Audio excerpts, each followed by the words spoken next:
Hello students, in this video we are going to talk about how to find the area between two C values. In the last video we discussed how to find the area left to a particular C value and area right to a particular Z value.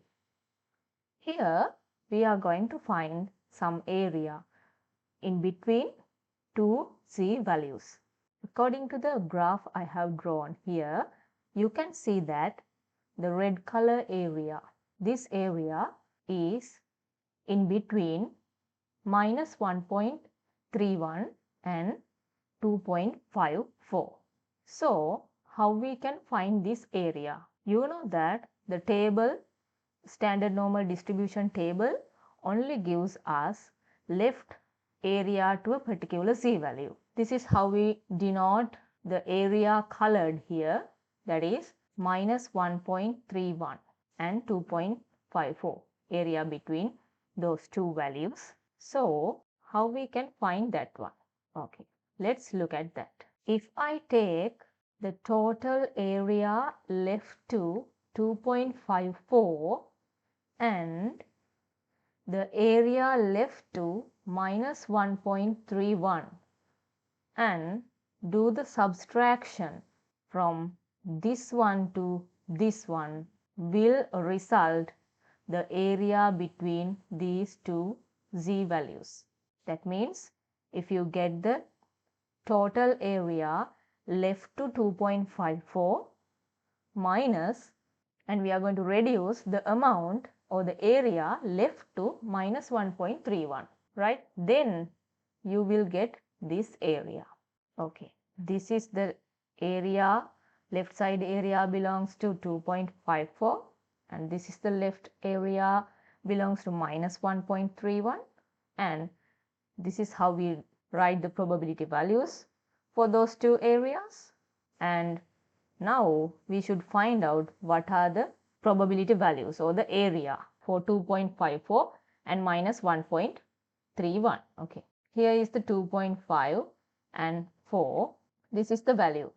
Value for that one is 0.99446, and we should reduce the area left to minus 1.31. So that value is, you can see that this is the row for that one, this row, and this column, that is 0.09510.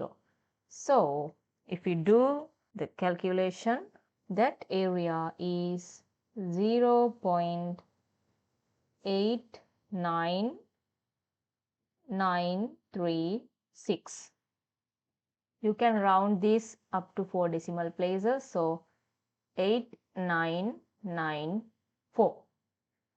This is the area between the given Z values, these two Z values. Okay, that is how we are going to find out the area between two Z values. Let us do another example. Okay, you can see that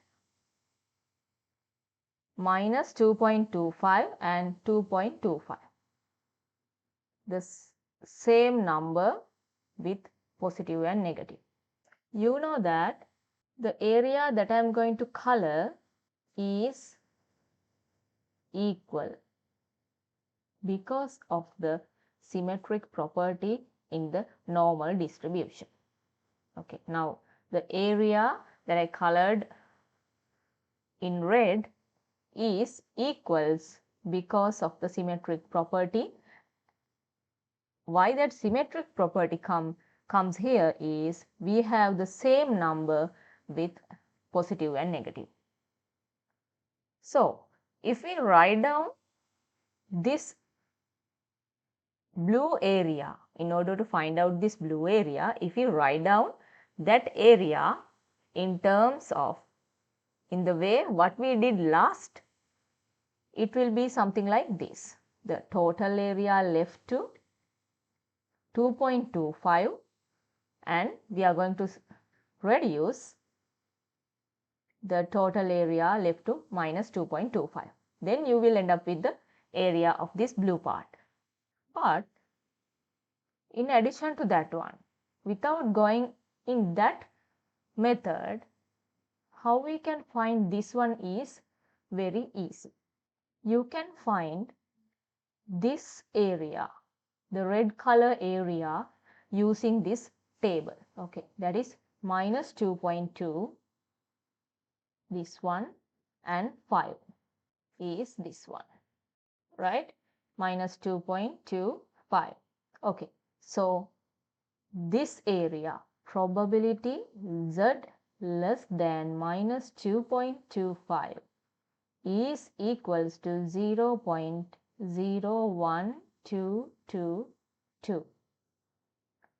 Then, because of the symmetry, this area is also equals to this one. Probability z greater than 2.25 is also equals to 0.01222. Now you know that the total area under this curve is 1. You can get the blue area by doing this. Take 1 minus 2 times 0.01222. Why we are going to reduce 2 times 0.01222? Because we have 2 red areas to reduce. Okay. Now minus 1 minus 0.02444 is going to equal to 0.97556. Okay, this is the area that we have colored with blue. This is a special case because we have the same number with positive and negative. That's why we use this 1 minus 2 into the area of one left side part.